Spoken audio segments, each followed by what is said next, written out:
Hey everyone, I am Tanya, a growth marketer at Meritto and the host of Education Circuit by Meritto. I welcome you all to this edition of Education Circuit by Meritto, where we host experts, thought leaders, and decision makers from across the global education ecosystem. If this is your first time tuning in, welcome to Education Circuit by Meritto. And of course, a quick reminder Meritto is the global standard in enrollment tech for colleges, universities, schools, study abroad, edtech, and more. It is fast, intuitive, and AI powered. Today's topic is powerful and timely a cross-continental look at student recruitment. In this mega panel, we brought together voices from US, UAE, Malaysia, and India, all here to answer one key question. How can education organizations keep pace in the evolving dynamics of student recruitment in a globalized world? I'm joined by my co host and colleague, Shabazz Siddiqui, Director of International Business at Meritto. Hi, Shabazz. Hi, Tanya. Thank you so much. It's truly a privilege to be co-hosting today's episode with you. Our lineup today reflects deep experience, visionary thinking, and regional expertise. So let's quickly introduce our panelists for our audience. So if you can, introduce one by one all the panelists that we have. Sure, let's begin. So we have with us Professor Preeti Agalyam, Director in charge of IIT Madras Zanzibar Campus, India, a pioneer in cross-border institutional leadership. She's redefining how global campuses offer valuable value in emerging regions. Then we have Miss Victoria Herrick, Associate Director of Undergrad Admissions at Old Dominion University in the US. She brings deep insights into undergrad admissions and what US based students expect in today's complex academic landscape. Next, we have Dr. Hamad Adawi, Vice Chancellor for AI and Operational Excellence at Abu Dhabi University, UAE. He leads intuitives on AI driven strategy and operational transformation to enable better recruitment outcomes across the Middle East. Next, we have Mr. James Schaffer, Director of International Student Recruitment and Enrollment at Touro University, US. With a sharp focus on international enrollment and institutional repositioning, he brings the lens of adapting to student flows and preferences. Next, we have Dr. Murli Raman, Deputy Vice Chancellor of Technology and Innovation at Asia Pacific University, Malaysia. Dr. Murli leads the charge on digital innovation, bringing an expert view of how recruitment tech is transforming higher education access. Then we have Professor Denny, the Dean of Faculty of Engineering and Technology at Sunway University, Malaysia. He is a data driven leader with strong expertise in institutional agility and digital transformation strategies. And last but not the least, we have Ms. Burku Aydin, Educational and Strategic Leader of MENA region.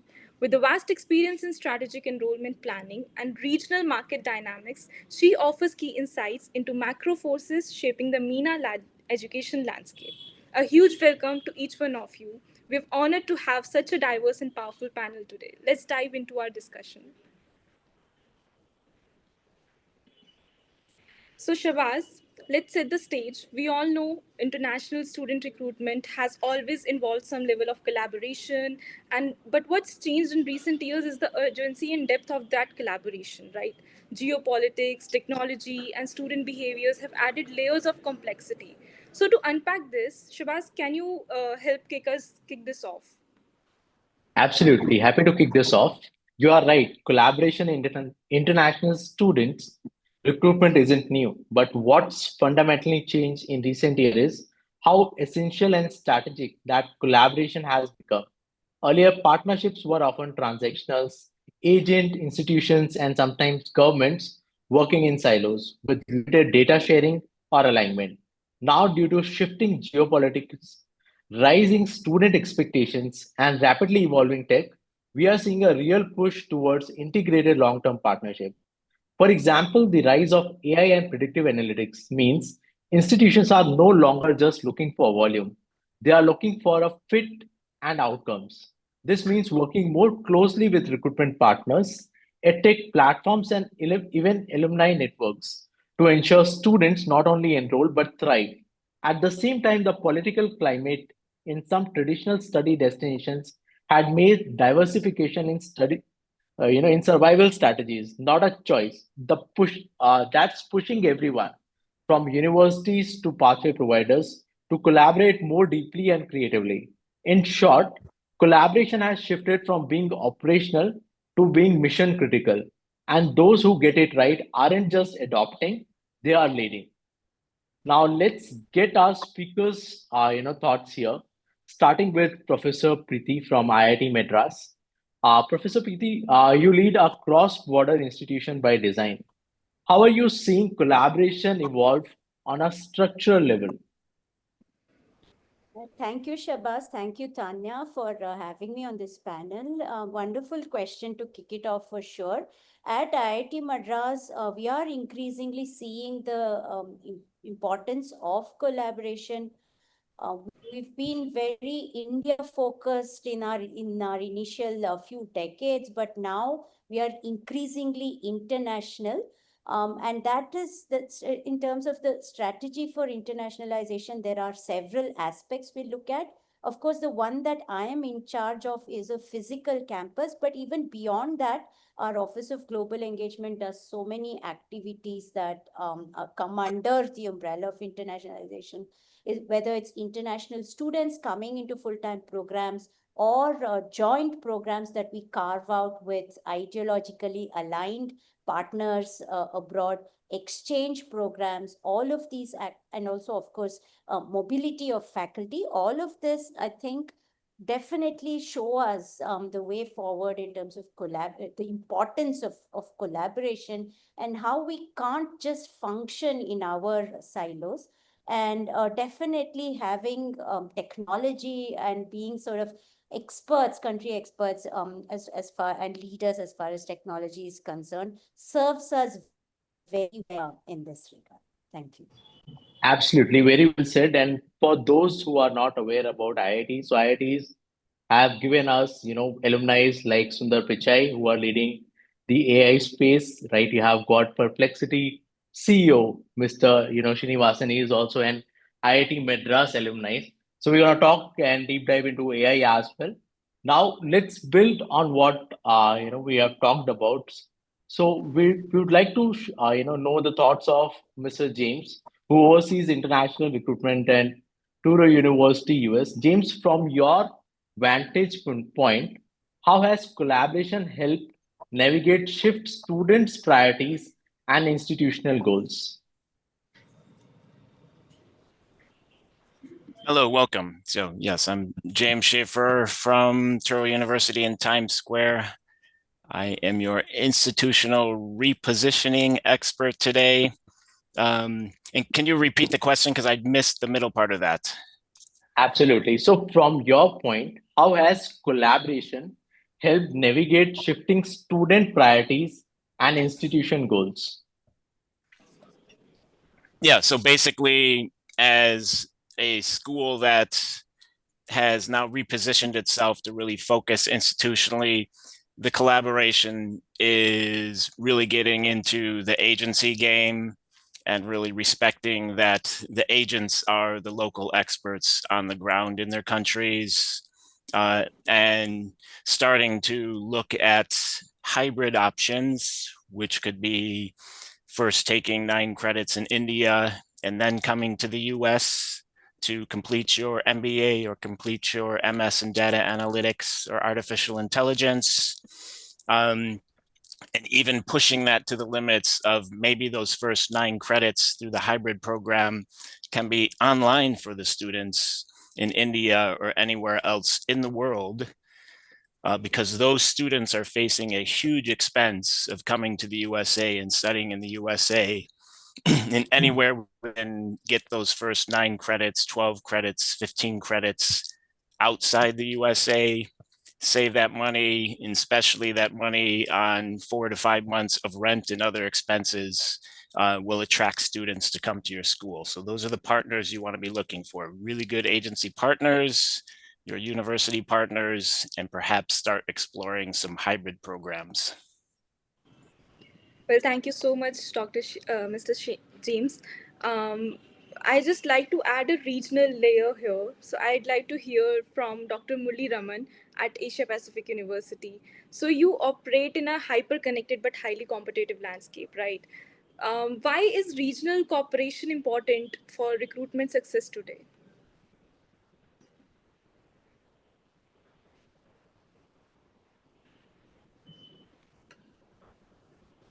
Dr. Murli? Dr. Murli, you are not audible.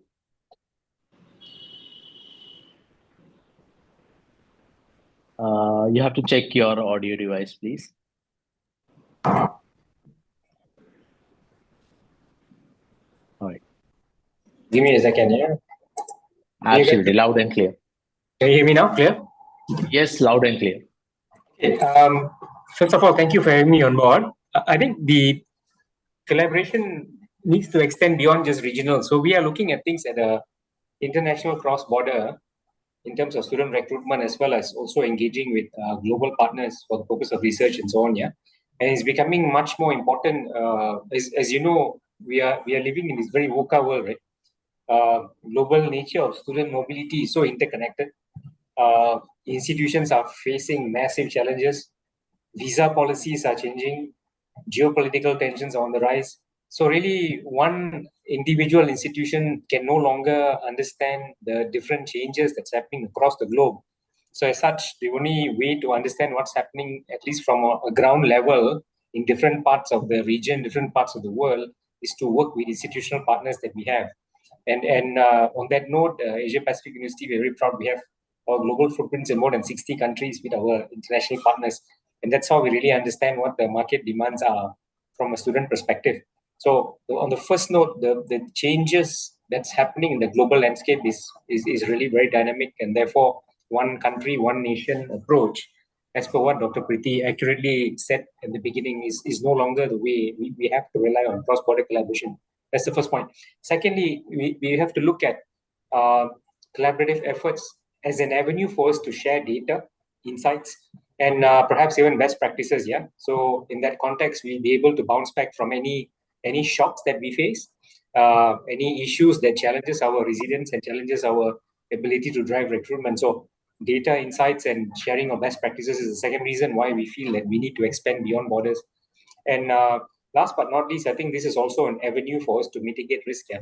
So in sense, over-reliance on one specific market might not be the way forward. We have to diversify. If something is not working well in Europe, then we have to rely on different parts of the world. Something is not working well in Middle East, we have to rely on different parts of the world. So as such, having a global footprint is a must. Just like traders these days, you can't rely on one particular agreement. Yeah, given what's happening now, it's better to have multiple agreements with different parties to ensure that your long-term sustainability is impacted. So I guess that would be a initial view in terms of why cross-border collaboration is very, very important and timely. It's a must. And I don't think we can run away. And we're very proud at APU. Yeah, and we're very proud at APU to have students from more than 130 countries. That's really great. More than 130 countries out of 190 countries, all countries across globe. That's really an achievement, Dr. Murli. Congratulations. And finally, let's hear from Ms. Burju. Ma'am, your strategic view on the MENA region is incredibly valuable here. What are your realities on the ground, and how is the region collaboration shaping success? Thank you so much, Abbas, for that question. Well, a lot of people will agree with me that Dubai, UAE is the hub right now, right? If you look at the world right now, there's an increasing global competition, and there's a shifting in student mobility and the trends, and there's so much going on with the policy changes. So if you look around, you'll find the students all around the world looking for a place where they invest their money on education, where they can get a return in return. And they look at the labor markets and they see the booming atmosphere of the region. So collaborations are huge in the area that we are in, because that allows us, all the students from all around the world, to come in and to be able to then go back to their countries and get that education, and to be able to get into the market very easily. I have seen it firsthand. I've been in the UAE for 11 years, and it's incredible how the government entities, as well as private sector and all the regional hub campuses work closely together. It's very crucial for that, yeah. Well, thank you so much, ma'am. And these are such insightful responses. I'm already loving the idea of having such a grand panel from different regions. So we've already been seeing how collaboration isn't just nice to have; it's necessary nowadays. So now let's zoom in on the students themselves, because at the heart of this conversation is a big shift in student expectations and decision drivers. Let's begin with Dr. Hamad Udhavi here. Sir, you're leading Future Forward Institution at Abu Dhabi University. So, how are AI and operational excellence shaping what students expect from their global education experiences? So you're on mute. Thank you very much for that question. I think now with AI and the technology became very difficult to hide information from the student. So the student can compare any program to anyone across the globe, are more informed about quality of the program, accreditation, learning experience, faculty will teach it, research outcome coming from that one, and using tools around like Gemini, deep research or those different technology, they will be able to create a lot of information to help them decide what to do. Also, the student looking for innovative ways, the old traditional marketing that we used to do, I think they became less effective in general, but in some areas they still have maybe some value to add. But students looking for innovation, looking at more engaging, they're looking at chatbot, they're looking at simulations and ways of assessing their capability and choices they can make. So technology is helping in that and helping us as well to personalize our outreach to the student. As you know, students have different learning style, different ways of looking at things, and each region has its own unique needs in the future. And as Boroko said, we are here in UAE, everybody wanted to come here, and the country is leading in AI and so many technologies, and jobs opportunities are there. So highlighting those things help us a lot in the journey. Thanks a lot, Dr. Hamad. Like rightly said, a lot of things are changing, and with AI coming into picture, we have seen the news articles that UAE is going to become the first country that's going to give GPT 4.5 free for every Emirati who is there, and we can see it as we have seen Abu Dhabi University leading the QS ranking in the GCC as always has been, right? We know, both of you guys have been leading it. So with that context, let's bring some perspective from US. So I would like to bring Victoria here from Old Dominant University. Victoria, you are deep into undergraduate admissions. How are students' motivations and enrollment behaviors changing in the US? Great question. And thank you, Shabazz and Tanya, for having me on. I'm happy to answer that. So there's a lot of shifts going on in the US right now, partly due to administration changes and just uncertainty, as we kind of chatted about earlier. You know, there's economic shifts going on, there's political shifts going on, and that's caused a real shift in what we're seeing in enrollment in the US. There's a lot of questions surrounding the value on a college education. You know, is the money that you're putting in towards this education still worth it? So there's a huge shift towards workforce development that we're seeing in the US. And, you know, on my side in undergraduate admissions, how do we combat that or work alongside that? And I think that's more the route that we're trying to go, is how can we lean into that? And what can we do to accommodate those needs of students so that they can see the ROI of the degree and potentially see some stackable credentials or opportunities along the way, so that they're seeing that return a little bit more quickly. So those are some things that we're trying to do now to combat that value dispute right now in a college education. Tanya, you're on mute. So I wish AI can unmute whoever is speaking. So that's a feature we can recommend to Zoom next time. Definitely. So I was saying that we've had a perspective from US, from UAE. Let's hear about Malaysia as well. So, Dr. Denny, from Sunway University. Dr. Denny, what's changing in the Malaysian context, especially as students grow more digitally aware and data conscious? First, thank you very much for having me in these sessions. Obviously, in Malaysia, I would say not only limited to Malaysia, it's globally because of the AI. I will use the AI tsunami. Like it or not, it's actually coming to our life. All the students are now more aware of this AI because I think during the MCO, I mean, the movement control, the COVID-19 time, everyone actually exposed to online learning. And with the development of AI and also launching of ChatGPT past 2 years, I think the students now much more aware of how AI actually can benefiting their educations or their learning process. So obviously, as the institution, we should have to be prepare ourselves to ensure that our curriculum is updated to make sure the digitized preparations and embracing AI. I know that there are quite a lot of saying, a lot of discussions going on in certain universities that you should ban AI for doing your homework and so on and so forth. But looking at that, that is already outdated, whereby because in the industry already embracing AI. I was just having a conversation yesterday with one of the largest oil and gas industry company in Malaysia, and it's known as Petronas. Basically, our main. I'm sure that everyone know Petronas. They have been highlighted. They have been using AI. Digitizations, AI tools is already part of their work. If you are not prepared, then basically you are outdated. And they actually provide extra training for their own staff now in the company to ensure that they are well equipped with digital skills. Therefore, being an education industry, we should actually preparing for. We always talk about future-proof our children, students, but how do we actually embrace the AI and doing all this work to support them? So I would say it is important. Not only I wouldn't say it's only Malaysia, but it is important for all of us to really look at what is the future directions and then preparing ourselves and also our students.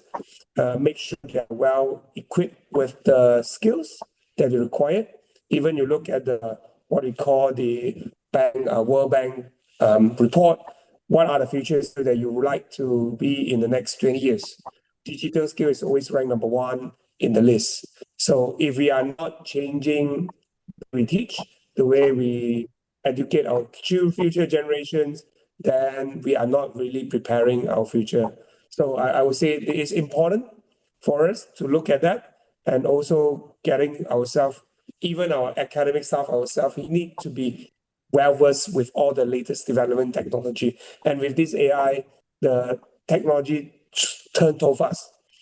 Today you might be ChatGPT, tomorrow might be DeepSeek, the next day you might have something else. So if we are not preparing and equipped, I would say we will be fall behind. And this wave or this tsunami will just come. You just have to be stand in front of the tsunami. Absolutely. Thank you so much, Dr. Denny, for that thought. So far, one thing is clear. One is that everything is shifting from traditional approach to the modern approach. That is, we can see it's not just something that is a hype. It's something that is getting adopted everywhere across the industry, and it's the need of the hour, if we can say so. And one more thing which is very clear is that value is no longer just about ranking or reputation. Students are redefining what value means in their global education journey, which brings me to the next question, which is how is student perceived value evolving beyond traditional factors like campus locations? I would like to know, Victoria, your thought here. I would love to expand further here, like how are American institutions positioning themselves differently to reflect this evolving sense of value? Because America has been the leader in terms of students going there and doing their graduation, post graduation, and coming back to their countries and adding values. So what are your thoughts on the same? Sure, great question. And I think it, as well off of the previous question that I answered. So there is this shift going on. And I think to your point, it's not about the location. A lot of times it's not necessarily even about the degree offered. A lot of us are offering the same types of degrees. We all have, I think, fabulous programs. Students are really looking at that ROI. They're looking at that experience guaranteed while they're in their program. So that's something that we try to offer and we try to bolster in all of our communications to the students, trying to show students, other students like them that have gone through the program, the opportunities that they've taken advantage of, and really leaning on our business partners that are in the area. We're really fortunate where we are in the city of Norfolk in Virginia. We have booming industry all around us. We're in more of a metropolitan area. We're close to the largest naval base in the US. We're really close to other leaders like ADP, Huntington Ingalls. So a lot of larger businesses that we really lean on for our students to know you are going to have that experience guaranteed and hands-on experience while you're here. So you're going to be gaining skills throughout your program that you can use here if you continue to stay here and go on to further degrees or stay in the area, or bring back, as you're saying, if there's someone who's coming from across the country or internationally. So really making sure that they have those opportunities for that hands-on experience, I think, is the best way that we empower our students and really, add that value prop of there is still value in this, in getting an education. Well, that's a great point, ma'am. I would like to hear from Professor Preeti here. Ma'am, managing a transnational campus, you're literally reshaping what location means in education. So, what has that taught you about the value? It's so interesting. As I was hearing Victoria speak, I was thinking maybe we are at the other end of the stick. And location is, we are not winning so much in terms of location, but it's the reputation of our institution that's probably bringing people to the IITM Zanzibar campus. Of course, I think once they, and like some of the others were saying, once they start looking at what is inside the program, in terms of what are the courses, what is the pedagogy that is used, how much of it is modern, and how much of it, for an old institution, there's always a fear that we have some age-old kind of curriculum. Once the students start looking at that, and the opportunities beyond the classroom, increasingly we're finding that, from day one, what the students are looking for is what's there for me beyond what I'm learning in the classroom. And like Victoria was saying, engaging with the industry, carving out meaningful internships or other engagements is something that students are really keen on. I think one difference that it's early days, but at least one difference I am seeing over here is that I think we're attracting a slightly different kind of student in terms of mindset. There is a lot of focus among our students on socially relevant work, community engagement. We do reinforce on these themes a little bit in our program as well. But that has been interesting to see, and a little bit of a difference from other student communities that I have had exposure to. Of course, the other aspect always is the entrepreneurial mindset, and students are coming to us thinking, my startup idea, if I locate it facing Africa and maybe India, then that's more than half of the world's problems solved. So they see like a huge quantum of potential. So I think they are seeing aspects like this. Of course, we want to strongly reinforce the positive elements of this and give them something that really helps them succeed. Thank you. Thanks, Professor Priti. We can understand that Africa and running an institution there is gonna be a second level of challenges, or we can say some adrenaline rush that you guys might be having from the students and new perspective, like you rightly said, entrepreneurship and new mindset of students coming from that perspective. And now to Ms. Burku. So, from your strategic lens in MENA, how are regional institutions responding to the shift in student perception? I believe that students are definitely pragmatic. They know what they're getting into, and there's definitely a shift. A lot of my colleagues have mentioned there's the reputation factor, there's the we need to be advanced in what we do. We need to be knowledgeable in digital advances. But they look at what I see right now. The shift is that they look at the career outcomes. They want to know that once they graduate, as I mentioned before, that there is some sort of value in the education that they received. A lot of the ideas are overlapping right now, but they're looking for what they're going to get out of this education. How is the investment is going to return back to them? This is what I've seen, because the education is not. It's expensive, and parents are spending a lot of money on this, and they want to know that their students, their kids are finally placed in the labor market, where they check the demands, they look at what's needed in the market, and it's crucial. So there is a massive shift in that, I believe. They come in and they want to make sure that there is that factor of employability. There's the value that they invest in the tuition and the fees. They want return. I think Victoria mentioned the ROI. They look at all these factors. It's very important, and the shift to me, in my observation, is towards that. What is the value that I'm going to get once I graduate? Am I going to find that job that I want? Am I in the right place? What are the opportunities? So alumni plays a huge role. The alumni here as well. These are all, I think, very crucial factors when it comes to shifting in student minds and drives. Well, thank you so much, Purku, for sharing that. And I believe that as institutions that try to stay relevant and valuable, they're also navigating complex global realities at the same time, be it from visa policies to, economic headwinds. This brings me to the next question. How are institutions recalibrating recruitment strategies amid visa, economic, and geopolitical uncertainty? So here I'd like to have James' perspective.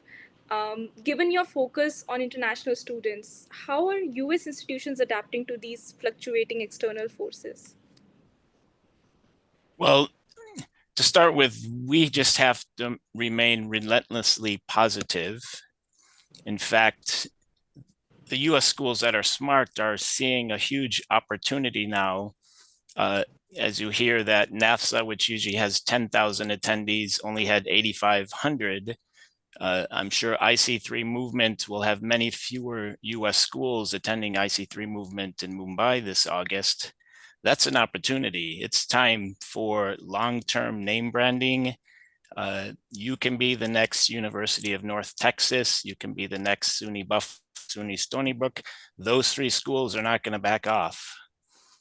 Other schools are, so use this opportunity for long-term name branding. Get out to the Education USA offices and get your name out there. 2028, they're going to appreciate that, and your numbers are going to explode.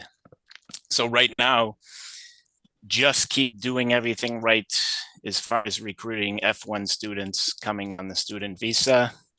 Use this opportunity to get everything right in your admissions process, how you're working in your CRM.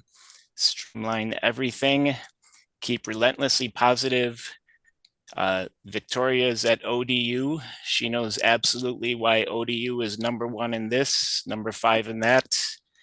Be relentless about that. I like to believe that Touro University is the #1 university in the USA for international students when it comes to return on investment.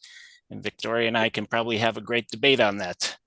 So be relentlessly positive and just use this opportunity for the long term and get your name out there and do everything right with your internal processes so that the number of students and applicants who are admitted and receive your I-20 are double over last summer, so that when your conversion rate is lower, it's going to be lower this fall, you still have increasing numbers of international students. Absolutely, James. Thanks a lot for sharing that perspective. Though you have a very beautiful campus in the heart of the city, right? So I'm sure, and like you rightly said, it's an opportunity as well, right? So there are two lenses to look into that. So it's an opportunity for a university to be the thought leader and grab that opportunity. And like you rightly said, you have to believe that you are the best university in that particular space. And I'm sure that particular energy will rub down to the students as well. Which brings me to Dr. Murli. So, what about Asia Pacific region? How are institutions responding strategically and operationally there? Yeah, I think James has pretty much said what I wanted to share as well. But let me just jump in and talk about two things which probably wasn't covered yet. But I guess one of the main things is what's happening in the US now, and that was kind of like a shock, right? Not an oil shock, but a administrative shock to many countries here in terms of our students, especially from Malaysia, wanting to go to US. There's a lot of fear among parents, fear among educators here. Would our kids be safe? Would they be deported and stuff? So these are issues that are still very fresh on parents' minds, on the kids' minds. So what some of the institutions here have done, also in Singapore and other parts of this region, is if we can't send the children to America, let's bring US to the local shores. Yeah. So there's a lot of partnerships that's happening as we speak. So collaborations between American institutions, reputable ones with the local institutions in Malaysia, in Singapore, and I believe also in Middle East, where this allows an opportunity for us to kind of look at what's happening there as an opportunity for us here. Yeah, I think James mentioned that to a certain extent. So I just want to talk about that and how we view things as an opportunity, bringing in these reputable institutions to our countries, working with them on a dual award initiative or a collaboration initiative of that sort. That's number one. Secondly, we're looking at things to strengthen local relationships. Yeah. So if there are issues with regards to geopolitical tensions, the ability to travel, I think COVID was a great lesson to everyone that we have to pivot strategies very quickly in such an agile fashion. So what we are doing is actually, okay, let's look at how do we strengthen our local enrollment numbers without depending too much on international, for example. Yeah. How do we build the bond and strategies with local agents, local schools, institutions, alumni, the alumni network, yeah, that are doing well in local companies. So how do we attract them and how do we attract their children, for example? So these are some of the things that a couple of universities here are looking at. And last but not least, I think we have to be very, very transparent to any foreign student that has an interest coming in here with regards to visa processes and financial planning. That transparency must be there at the onset and letting the students know what the risks are if they're coming, and vice versa. If our students are getting abroad, we would demand that sort of clarity in terms of communication, being very transparent about the processes and financial planning as well. So I think in some, there's a need for greater scenario planning and scenario analysis, right, to sort of build and get into more agile strategies to ensure that in the long run we're still sustainable. Thank you. Thank you so much. So I absolutely agree with you, all the points that you've mentioned here. Dr. Denny, I would like to get your perspective as well here as we're talking about the Malaysian landscape. So, especially on how data helps drive better decisions in such volatile times, if you'd like to share some points here. Yeah, first of all, I think I agree with Dr. Munarni on the partnerships that we had.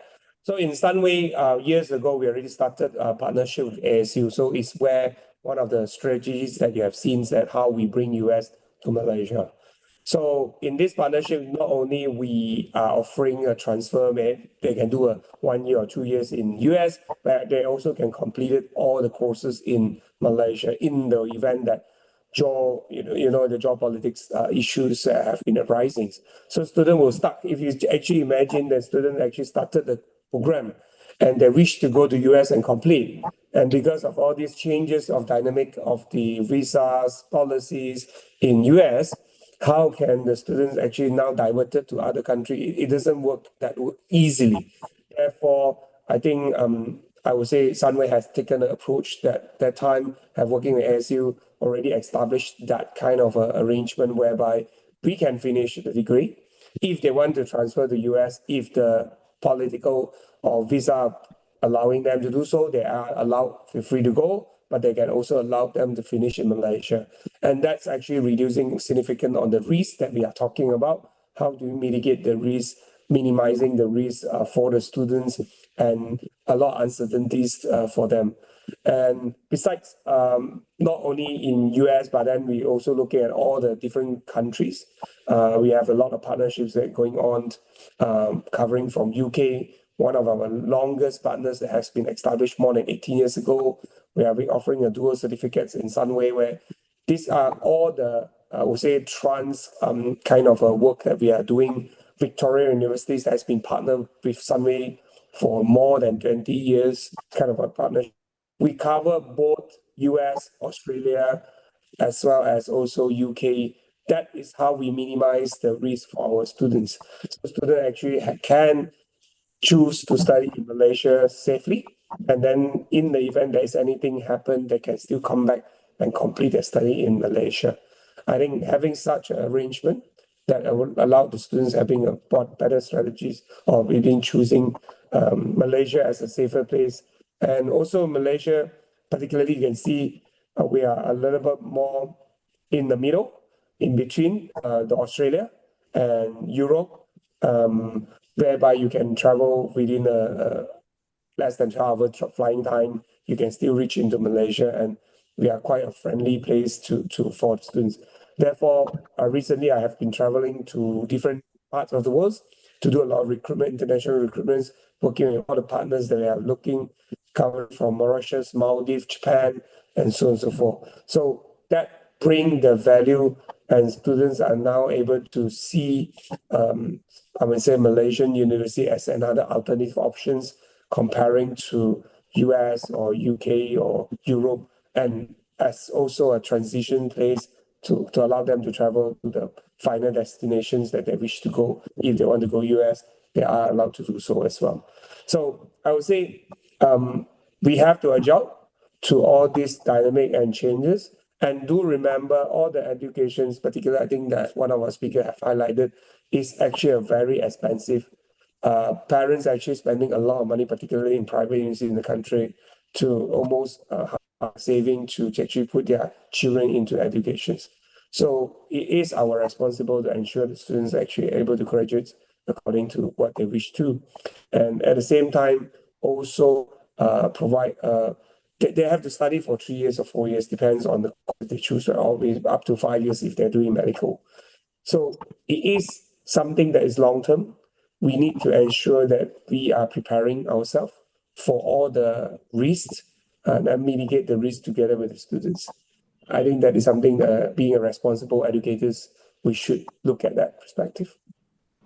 Thanks, Dr. Rini. One thing is clear, that is collaboration and being the market leaders, or let's say a global university that is accepted across the globe to provide the value for the particular prospects.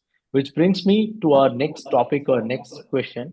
What role is technology playing in making recruitment and admissions more agile and responsive? So let's go straight to Dr. Hamad. Dr. Hamad, you lead the AI and automation strategy.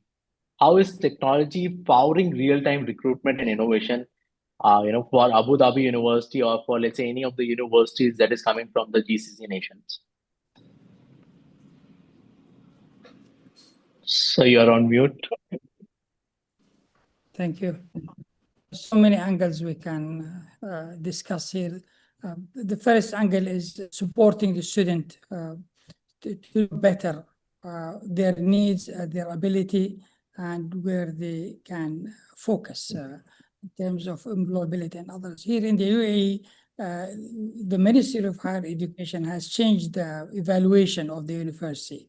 They use something, they call it outcome-based evaluation framework, which focus around, if you look at the evaluation, around 75% is employability, industry, engagement, and activities like that. So using technology to help them find out what are those programs that will have jobs in the future is one step.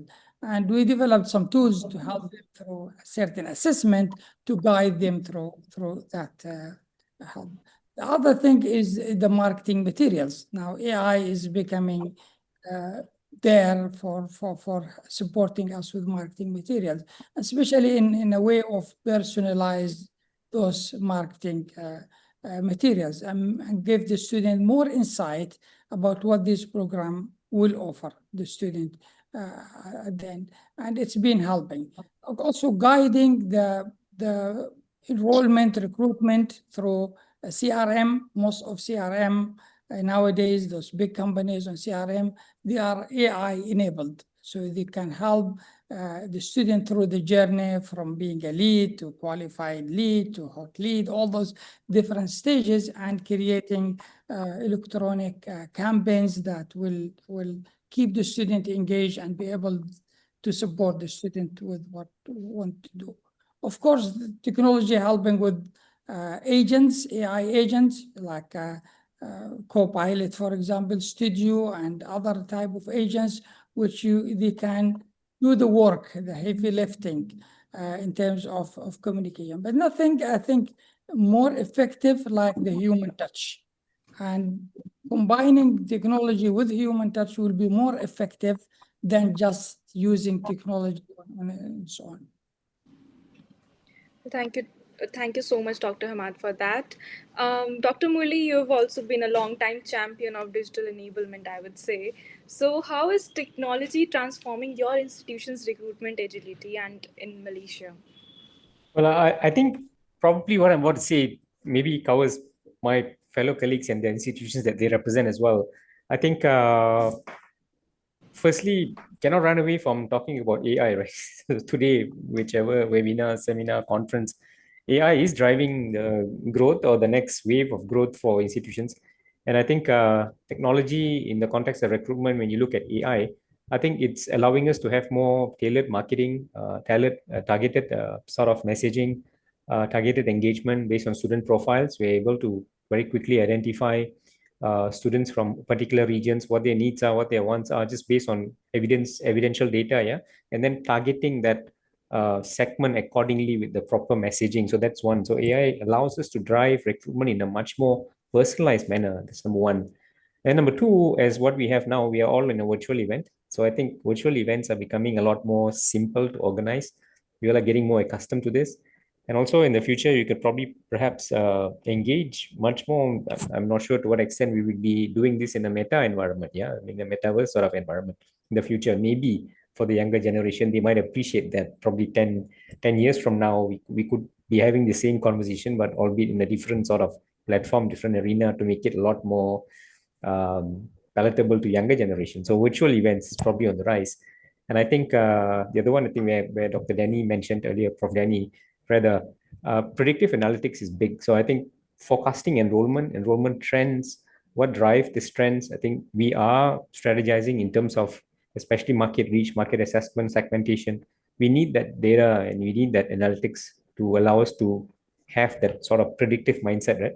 And to this, I think the CRM systems does indeed support, and we need to work with partners such as yourselves, in a very tightly coupled manner to sort of help us get into the predictive mode, which will allow us eventually to sort of streamline our communications and also putting a map on the potential student's journey. Yeah? So I'm a design thinker, and I think from a student perspective, and what is their journey map? So I think CRM would allow us to sort of not only attract, retain, but also perhaps even eventually cross-sell other opportunities with them, be it in the form of micro credentials or be it in the form of postgraduate, be it in the form of post-graduation relationship with them as they walk into the alumni sort of mode. So technology is powerful, it's immense, but it's only a tool. At the end of the day, use the tool properly, but the human-centered approach must still be there. So an organization that has the human heart enabled with technology is the one that will survive in the long run. Yeah. So it cannot be technology alone, but it's an enabler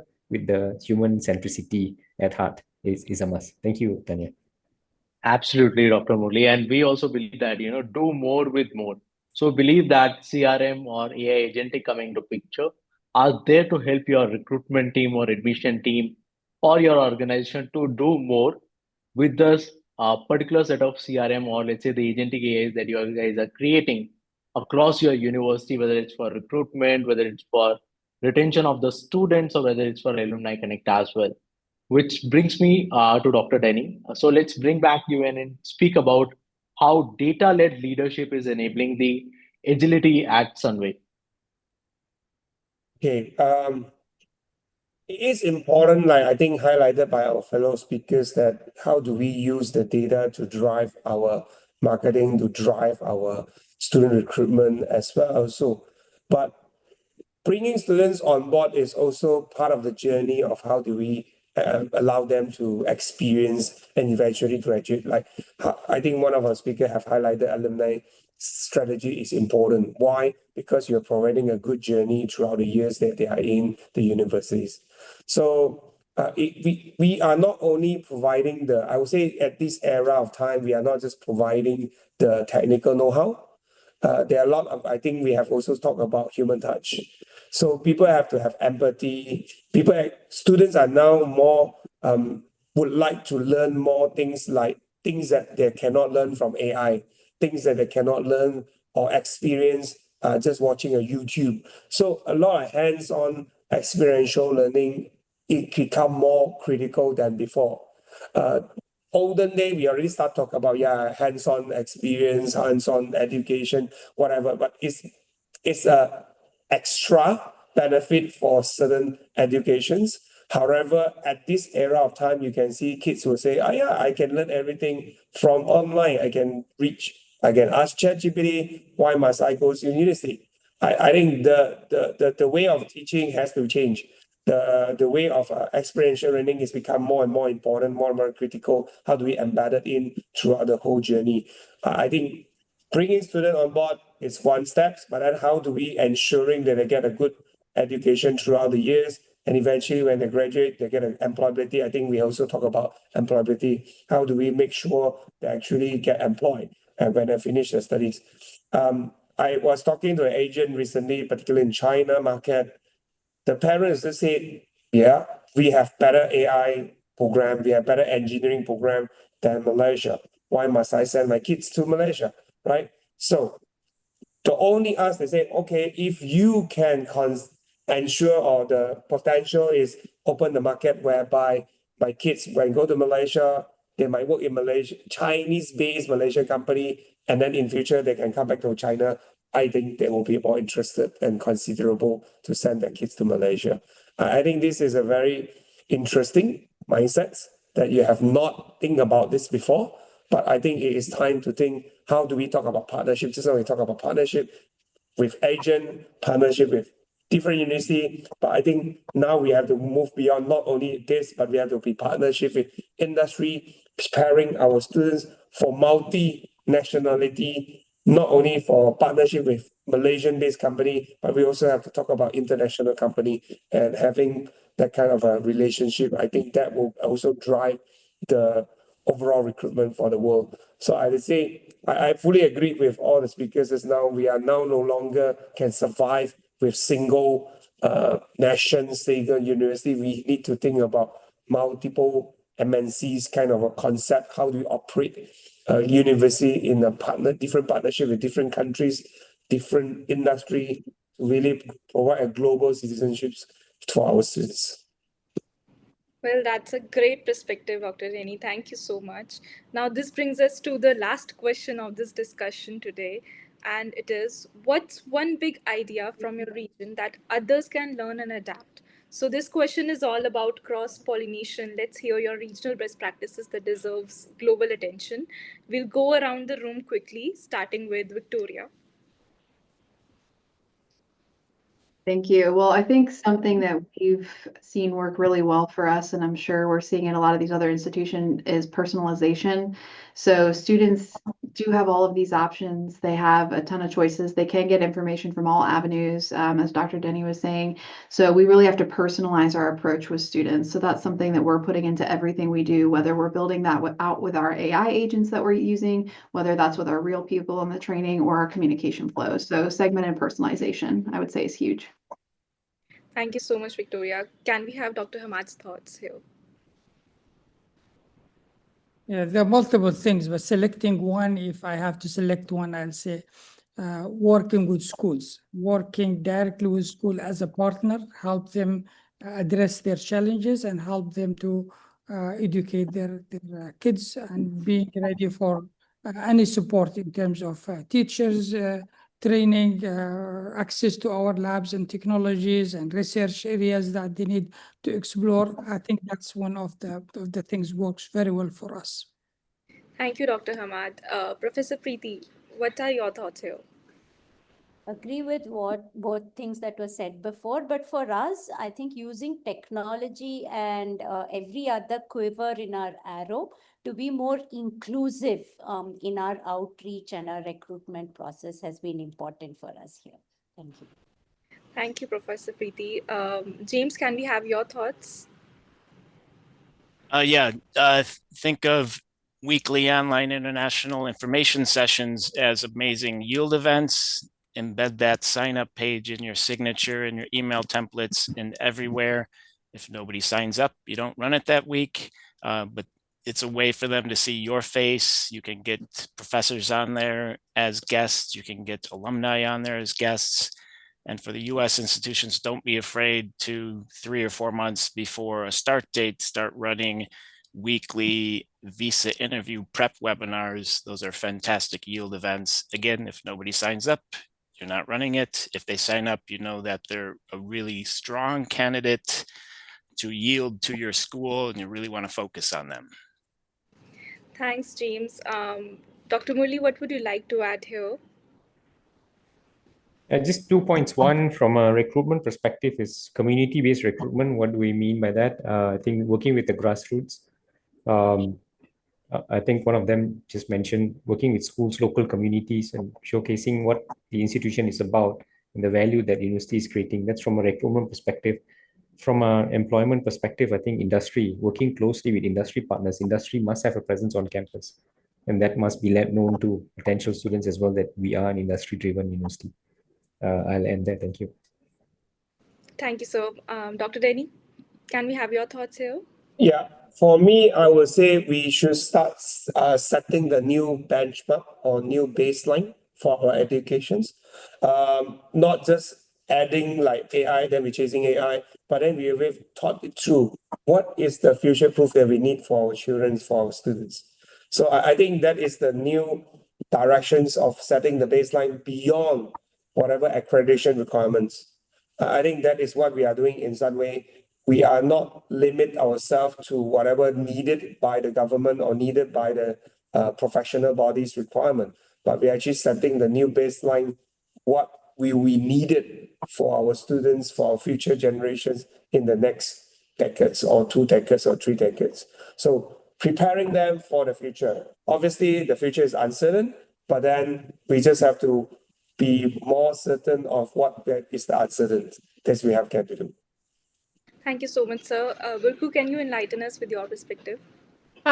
Here in the UAE, we're very lucky to be fortunate to be working closely with the government entities, and that's immense for us. You don't really get to see that in other nations, and that's something that I have always admired. And I hope that we, as educational institutions, schools, we can continue working closely with the government entities to support us, as well as all the stakeholders and the people in the private sector. Working hand in hand together is so crucial, and I believe this is why in the UAE we have succeeded in many projects all around the world that covers all headlines in the news, and I hope that continues. Thank you so much, ma'am. Shabazz, would you like to add something? Absolutely. Though, our fellow speakers have, sum up everything. First, I would like to thank them for giving their valuable time. Those who are joining from Malaysia, Dr. Murli, Dr. Denny, we know it's late night there, 10 p.m. We appreciate. James, we know you run, beautiful podcast. So we definitely, this time is not justified for you. We're going to give you more time. Victoria, thank you so much for early morning joining. Dr. Hamad Aburju ma'am to join from Middle East. It's late evening there. Dr. Preeti as well. So first, thank you everyone for giving your valuable insights. From my perspective of serving 40 plus countries with the technology, from technology front, I think it's the adoption of the technology as per the time. So first came the CRM, now it's AI powered CRMs, right? Now it's AI powered ERP systems or SIS systems, alumni management. So like I said, do more with more. So adopt to the technology, make technology to help you reduce your redundant tasks. It could be the simplest of tasks, which James also mentioned, Dr. Hamad also mentioned, like creating your emailers or interacting with the students on runtime basis, or could be the complex of the activities like bringing the international students on a single scale where you can evaluate their GPAs, etc., on a single scale as well. So there is no limit to the technology. You can adopt to it and do more with it so that your team can have a maximum ROI out of it. Well, thank you so much, Shabazz. I would like to not take much time of our speakers and respecting their times and respecting our audience's time. I would like to conclude here. So whether it was AI-powered agility in the UAE, cross-border innovation from India, value-focused recruitment in the US, or digital enablement in Malaysia and MENA, what stood out was the shared urgency and shared opportunity here. Institutions around the world may be navigating different terrains, but the direction is increasingly aligned. Student expectations are evolving, technology is accelerating change, and collaboration is no longer optional, it is essential. So, to all our speakers, thank you for generously sharing your knowledge, experiences, and regional wisdom. This episode was richer because of the diversity you brought to the table. And to our audience, whether you're part of a university, a school, an edtech company, or a policy group, we hope today sparked fresh ideas, deeper connections, and actionable insights for your work ahead. You can catch this episode and others from Education Circuit by Meritto on your favorite podcast platforms and, of course, across Meritto's channels. Until next time, keep learning, keep innovating, and above all, keep building the future of global education. Thanks for tuning in.